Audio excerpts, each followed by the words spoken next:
मैं दावे के साथ कहता हूं, मैं लाखों लोगों की ओर से बोल रहा हूं जो यहां बोलना चाहते हैं। अब मेरी बात सुनिए, आज शिकायत नहीं कर रहा हूं आपसे। आप कहिएगा 70 साल में कुछ नहीं हुआ, मैं उसमें जाना ही नहीं चाहता।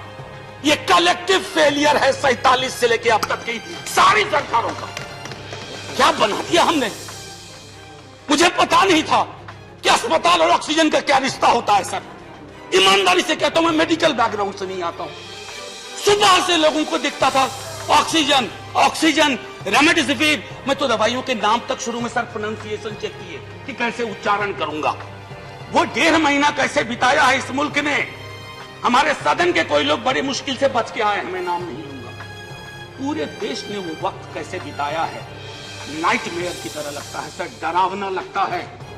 एक मेरा स्टूडेंट पढ़ा है, वह 37 साल का, हॉस्पिटल का बेड जब तक मैंने अरेंज किया वो दुनिया छोड़ के जा चुका था। The next speaker is Professor Manoj Jha. Professor Manoj Jha. शुक्रिया वाइस चेयरमैन साहब।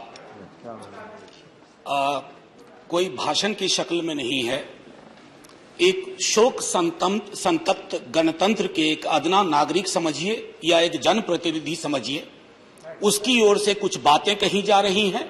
और सबसे पहले माफीनामा उन तमाम लोगों को जिनकी मौत को भी हम एक्नॉलेज नहीं कर रहे हैं, जो हम जान ही रहे हैं कि वो मारे गए।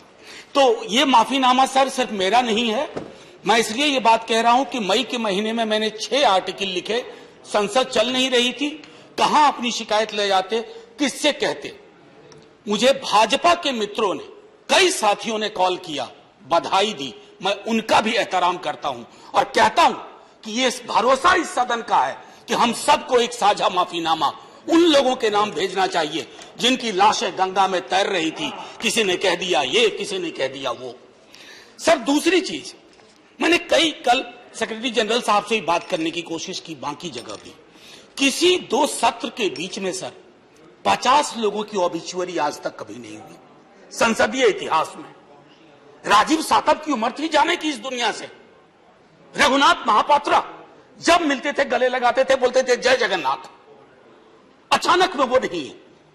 ये पीड़ा व्यक्तिगत है, आंकड़ा मैं नहीं कहना चाहता हूं, मेरा आंकड़ा, तुम्हारा आंकड़ा। अपनी पीड़ा में आंकड़ा ढूंढिए। एक व्यक्ति नहीं है इस देश में, इस सदन में, सदन के बाहर, उस सदन में जो ये कहे कि उसने किसी जानने वाले को ना खोया हो। सर, पीड़ा कह सकता हूं। ऑक्सीजन के लिए लोग फोन करते थे, हम अरेंज नहीं कर पाते थे। लोग समझते हैं सांसद है, ऑक्सीजन पिछा देगा। 100 फोन में पूरे दिन में शाम को बैठ के देखते थे, सक्सेस रेट 2, सक्सेस रेट 3। हमको कौन सा आंकड़ा कोई बताएगा साहब? हमको नहीं, किसी आंकड़े की बात नहीं करनी है। हमें देखना है कि जो लोग गए वो जिंदा दस्तावेज छोड़ के गए हैं हमारे फेलियर का। मैं आपकी बात नहीं कर रहा हूं साहब। आप कहिएगा 70 साल में कुछ नहीं हुआ, मैं उसमें जाना ही नहीं चाहता। ये कलेक्टिव फेलियर है 47 से लेकर अब तक की सारी सरकारों का। क्या बना दिया हमने? मुझे पता नहीं था कि अस्पताल और ऑक्सीजन का क्या रिश्ता होता है। सर, ईमानदारी से कहता हूं, मैं मेडिकल बैकग्राउंड से नहीं आता हूं। सुबह से लोगों को दिखता था ऑक्सीजन ऑक्सीजन, रेमडेसिविर। मैं तो दवाइयों के नाम तक शुरू में सर प्रोनाउंसिएशन चेक किए कि कैसे उच्चारण करूंगा। ये हालत है। और तब हम आंकड़ों की बात कर रहे हैं, तब हम ये बात कर रहे हैं थैंक यू फलाना साहब, चिलाना साहब। सर, मैं यहां से निकलता हूं, बहुत बड़ा विज्ञापन लगा हुआ है, मुफ्त वैक्सीन, मुफ्त राशन, मुफ्त इलाज। सर, एक मिनट, मैंने किसी नहीं, please I don't want my time. मैं किसी दल की ओर से आज नहीं बोल रहा हूं। मैं दावे के साथ कहता हूं, मैं लाखों लोगों की ओर से बोल रहा हूं जो यहां बोलना चाहते हैं। अब मेरी बात सुनिए, आज शिकायत नहीं कर रहा हूं आपसे। ये वेलफेयर स्टेट है ना।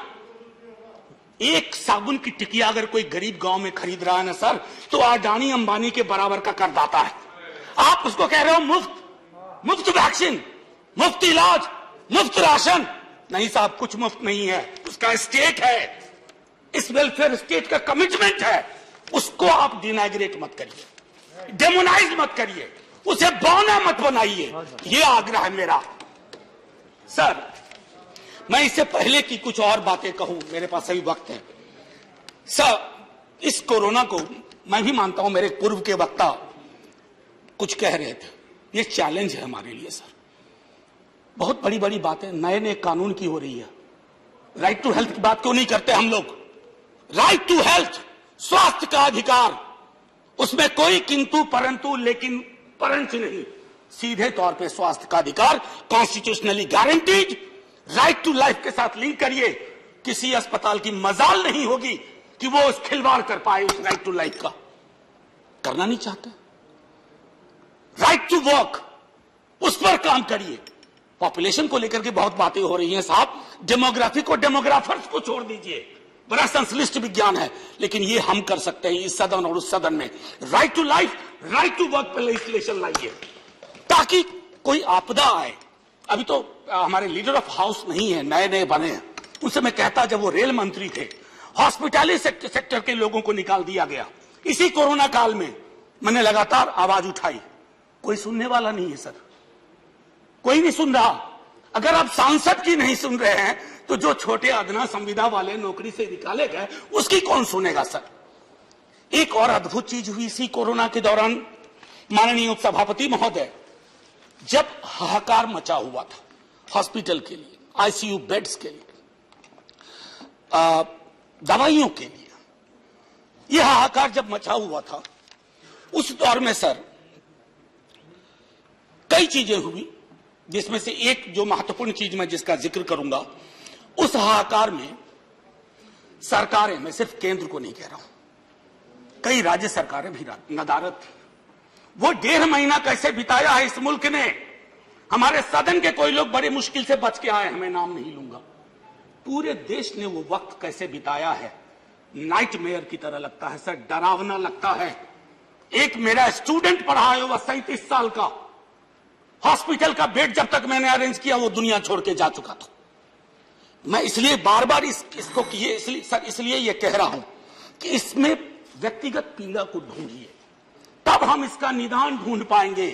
मेरी नाव तुम्हारी नाव, मेरा काल तुम्हारा काल, ये तो बहुत कुछ हुआ, इस भौकाल से आपको कुछ हासिल नहीं होगा। सर बस 1 मिनट और लूंगा, जो मैं कहना चाह रहा था। सर एक खत मैंने मृतात्माओं के नाम लिखा था, कुछ कर नहीं पा रहा था, बेबसी में एक खत लिखा जो लोग इस दुनिया से चले गए। उसमें कुछ मैंने सलाह दी थी सर सरकार से, और ये जो उस बीच में कहा गया कि सरकारें फेल नहीं की, सिस्टम फेल कर गया। अरे साहब ये सिस्टम कौन क्या है? बचपन से सुनते थे कि सिस्टम के पीछे व्यक्ति होता है, सिस्टम के पीछे एक संरचना होती है। अगर वो सिस्टम फेल किया है, चाहे दिल्ली में या किसी गांव की गलियों में, तो वहां की सरकारें फेल गई। सिस्टम का नाम इसे मत दीजिए, क्योंकि यही वो सिस्टम बनाते हैं। धन्यवाद। और आप बस आखिरी टिप्पणी करने दीजिए। प्रोफेसर धन्यवाद, आपको ज्यादा टाइम दे चुका हूं मैंने। सर बस 10 सेकंड लूंगा। आज जय हिंद बोलने में भी वो खुलूस नहीं आ रहा है जो आम दिनों में हुआ करता है। मैं सिर्फ इतना आपसे आपके माध्यम से कहना चाहता हूं, मैंने एक शिकायत नहीं की सर, किसी से नहीं। किससे शिकायत करेंगे? आहत हूं, जगाना चाहता हूं स्वयं को भी आपको भी, क्योंकि अगर गंगा में तैरती लाशें, सर जिंदगी में डिग्निटी चाहिए, मौत में उससे बड़ी डिग्निटी चाहिए। हमने अनडिग्निफाइड डेथ को विटनेस किया है, और अगर हमने इसको दुरुस्त नहीं किया सर, आने वाली सदियां माफ नहीं करेगी। आप बड़े बड़े इश्तहार छपवाओ, अखबारों के 4 पन्ने रंग दो, फलाना थैंक यू सर इतिहास को थैंक यू कहने का मौका मिलना चाहिए। धन्यवाद। जय हिंद सर। अगर मेरी बात से फिर भी किसी को कष्ट पहुंचाओ, मैं उन्हीं लाखों लोगों की धन्यवाद डेड बॉडी के बिहाफ पे आपसे माफी मांगता हूं। जय हिंद। इस खबर को अभी लाइक करें, शेयर करें, अभी चैनल को सब्सक्राइब करें और घंटी जरूर दबाएं।